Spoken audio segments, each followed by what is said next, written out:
What is being a dungeon master like? Most people don't want to DM. They think they need to know everything and that it's a lot of responsibility. But really, that's not true. Being a dungeon master is all about the story you create, and it can be really fun. First, what's the difference between a game master and a dungeon master? Nothing. It's the same thing. For this tutorial, though, I'm going to use DM for dungeon master when we go through. I want to define what dungeon master is for you. A dungeon master is a person who organizes and oversees the playing of a fantasy role-playing game like Dungeons & Dragons, in particular by narrating details of the story, not controlled by the players. In this case, when we talk about that, we're talking about the environment and what are called NPCs, the non-playable characters, okay? NPCs, just like in video games. You are in charge of creating an entire world and populating it with everyone the adventurers will ever meet. You have to know everything about the world and be able to make things up quickly. You have to be ready when your players decide to take the path on the left instead of your very carefully designed path on the right. You have to be ready when your players kill off the all-knowing, information-giving NPC because he looked shady.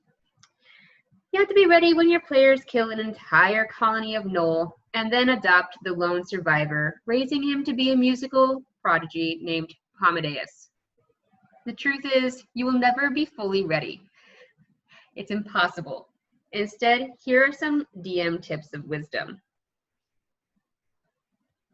Number 1, your players are unpredictable elements in your perfectly planned game. Your players will never do what you anticipate, ever. They are infinitely more clever and more destructive together than you could ever imagine. The answer to this is to be quick thinking and just go with the flow, even if they completely derail what you have planned.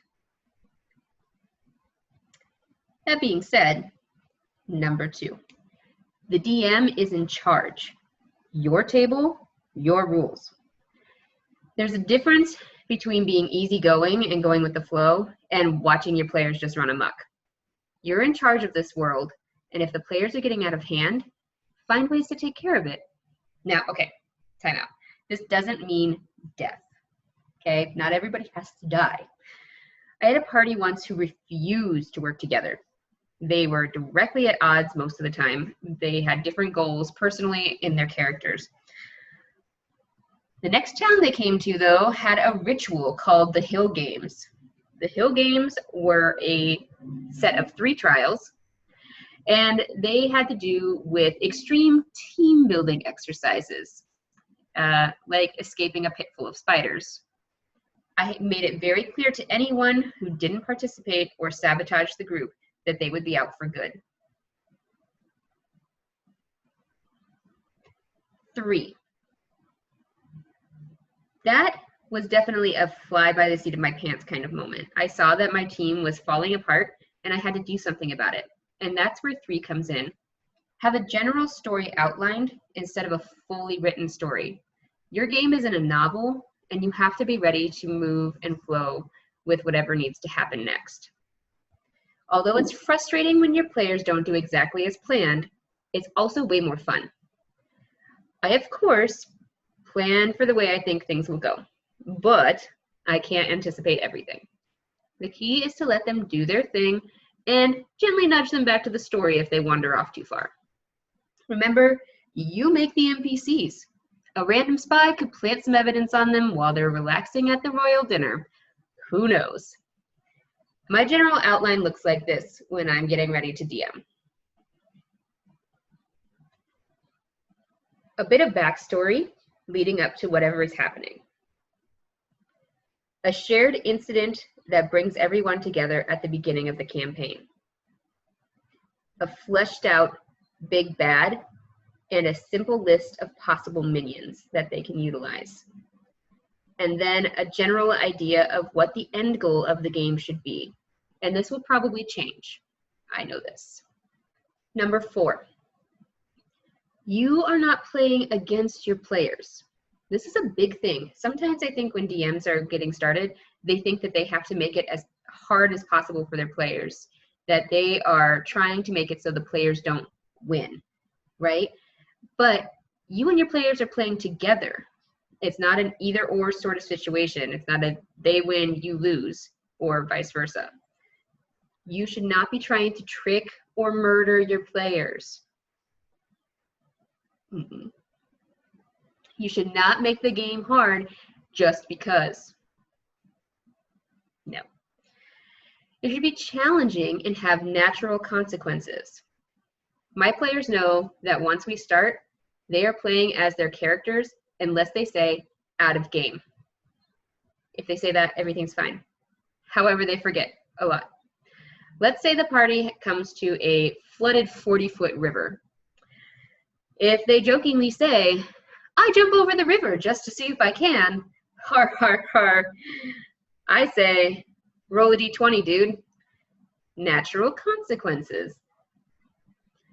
This is different from me as the DM saying, jump that river. It's the only way to get to the next town. Number 5, have non-playable characters, those NPCs, at the ready.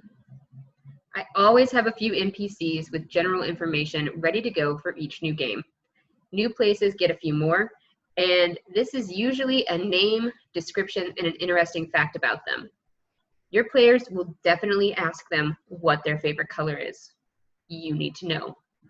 6, allow time for characters to chat in-game. It's super important for your characters to be able to talk as their characters in-game.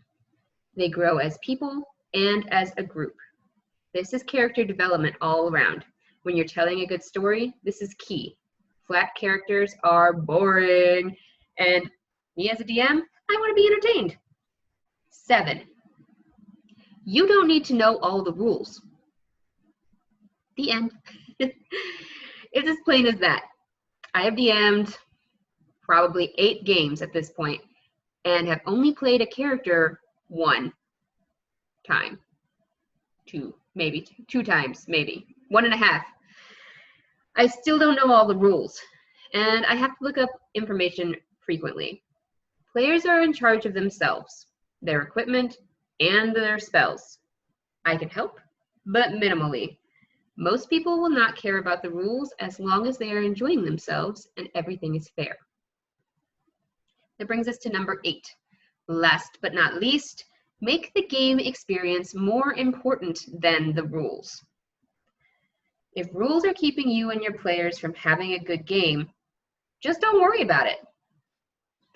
Dungeons and Dragons is perfectly customizable. It allows the DM and the players freedom to decide how they want to play.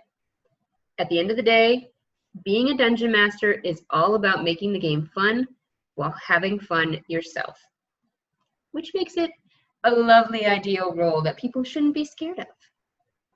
Remember, these resources that you need to kind of find more information are all included in your kit. So look to those to see about finding more information about how to DM.